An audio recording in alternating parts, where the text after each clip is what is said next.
Most people don't stop marketing their book because they're lazy. In fact, I know you're not. You stopped because you don't really know how to show up without feeling salesy, awkward, fake. You don't know how to show up as you. So today I want to just show you how to stay visible in a way that actually feels just like you. Hi, my name's Steve Kidd. I am a third generation minister, international best-selling author of 40 books and counting. Over the course of the last 40 years in business, I've had the amazingly wonderful privilege of working with over 5,000 authors, helping them in the process of writing, publishing, marketing their books to bestseller, everything that goes beyond that. You want, you need, and the world deserves for your book to be visible, to be valuable, to be seen, to be heard. And then from that, you will find that you're in demand, and that being in demand leads to you being paid. And that's what I want for you. I want to see you living the life and fulfilling the things that only you can do in this world. To be the person that you're meant to be in this world, that you're meant to make such a massive, major, powerful impact in. Are you ready to talk about that just a little bit today? Let's jump into visibility and the whole concept of why you didn't really quit your book. You didn't quit marketing it because you don't love your book. You just quit because after the launch, you weren't really sure what to do. And you absolutely didn't want to feel pressury, salesy, pitchy, or any other kind of, just jerk about it, really. And so, what you need to understand is visibility may feel uncomfortable, um, especially after all that you put into. You need to make sure that you're launching your book and not just announcing it. That means you have an intentional plan. You have all of the things that set your book up for success. But then after you've launched the book, and if you've done your launch right, you've hit the bestseller list. You number one, absolutely, you need to use that credential. You are a best-selling author. Absolutely, you need to share that with the world. I am the best-selling author of on the subject of. Whatever your specialty is, whatever your niche is, whatever you do really well, you need to share that with the world. Hey, that one guy, glad to have you here with us. Um, you know, there's a difference between pressure marketing and being present and visible, being there for somebody. There's a big difference between, do you want to buy my stuff? Would you like to buy something? And hey, I'm here for you. I would love to help you if I can. Aw, thanks, that one guy. I really appreciate that. That felt really good. I really, really appreciate that. You know, it's so easy to feel like you're pressuring people when really most of the time that's your own voice in your head. What most of you are doing, I know, is you're just showing up. It feels like pressure because you don't have this massive amounts of people that are jumping into your social media post or whatever else you might be doing and telling you how much they appreciated what you did. Just like that one guy just did. I appreciated that so much. Um, you know, and so we begin to get up on our heads and feel like, oh, nobody's replying, or I'm not getting a ton of responses, or I didn't go massive viral because we're listening to the voices of the people who already had huge followings. If you have, okay, if you can on a random Tuesday, happens to be Tuesday, right? If you can on a random Tuesday, go live and talk about nothing. Okay. And I mean, I'm talking about talk about salad, talk about this water bottle. Hi, I just came on today to talk to you about the water bottle. And you have such a following that when you hop on and talk about something of that little consequence, that you have hundreds of thousands or even millions of people that follow you, that's a completely different animal. All right. If you can get somewhere in the neighborhood of about 2 to 5,000, 3,000 being kind of the sweet spot, replies to a random Tuesday post, to a random Tuesday, quick reel, you are a different sort of person than the person who, when they go on, they get very few likes and comments. And most of us are in that space. Hey, Bud, been glad to have you here with us. Um, you know, it's important that you understand that you're showing up and you're really showing up for that one person. And that person may join you live. They may come on and go, oh, I'm so glad you came on. And I'm so glad you said that thing to you. They may hear it in a couple of days, a couple of months. They may not even hear it for years. But when it happens for that person, it's absolutely important. And when we show up from that spirit of showing up, and when we do that consistently, because we consistently want to make an impact, that's not being salesy.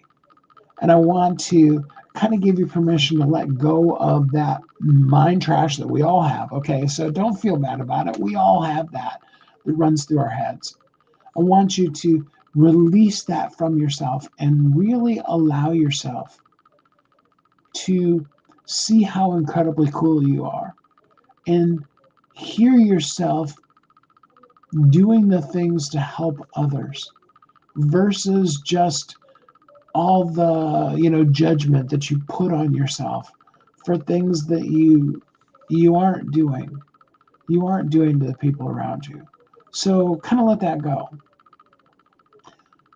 because how you show up is what's going to build the trust, and that you show up is what's going to build the trust by having a clear message. So in other words, you're not somebody who is some vapid influencer that takes off enough clothing, or is cuckoo crazy enough, or whatever, you know that people are following you. But you really actually legitimately have whatever you're following of people is. And if it's one person, that is more than enough.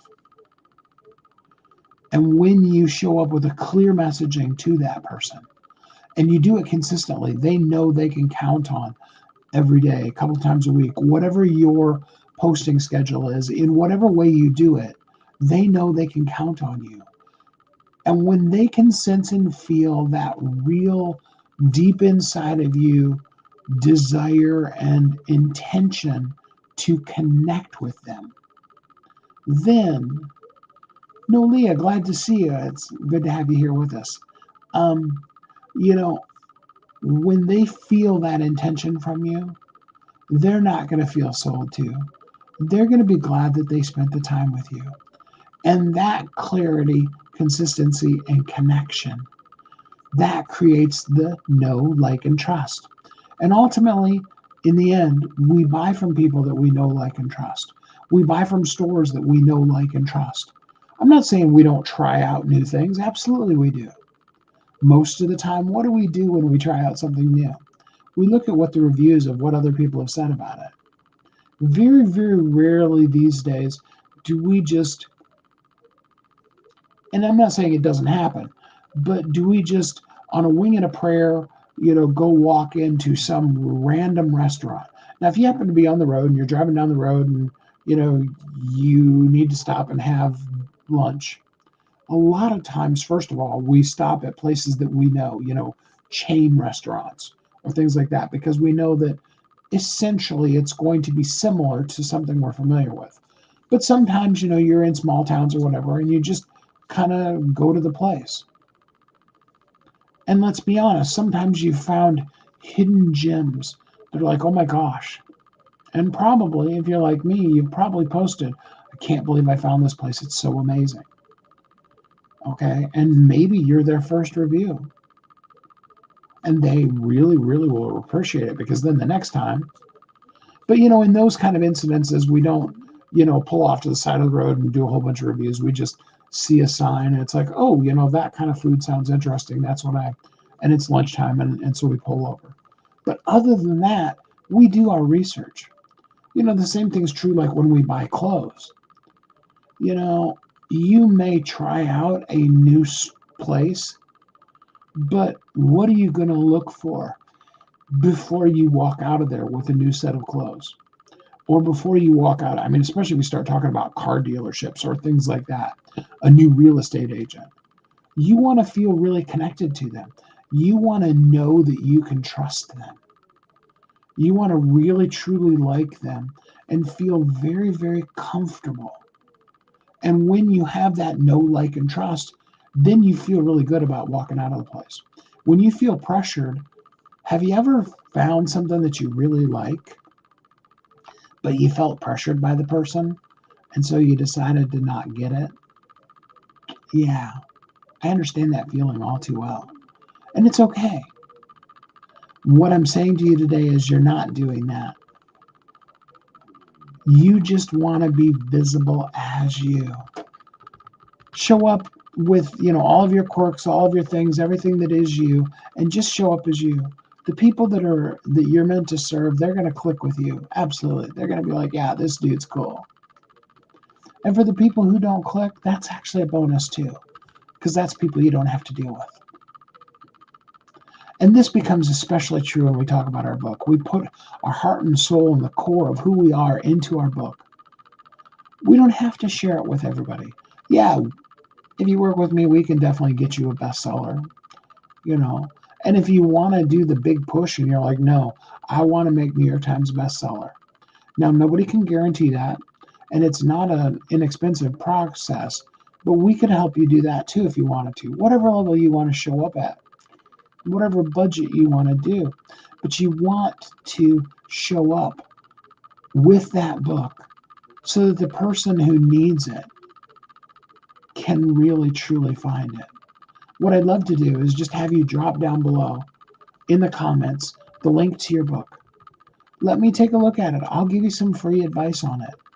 If you just really want to jump in even deeper, you can go to AskSteveKidd.com, and I'm glad to do a review of your book for you and tell you specifically, here's the things that you need to do. And just, spend about 15 minutes with you, giving you some tips on things you can do. Sure, I'd love it if you want to work with me. We have some really cool things we can do to help you with your book, whether it's just getting ready to come out or it's 25 years old. We've got stuff in place that we can do for you. Because ultimately, you don't need better scripts. You do need to clearly know who you're actually meant to serve. And then just lead with service. When you lead with that service, visibility stops feeling like selling, and it really just feels like serving. Oh, Miss Nolia, I'm so glad to hear that you're done with the Mother's Prayer. Let me know how I can help you. I'm still here for you. And again, feel free to go to AskSteveKidd.com. Schedule a time with me. I'm glad to help. I hope you're happy, safe, warm, and loved. And until we're together again next time, you have a great week.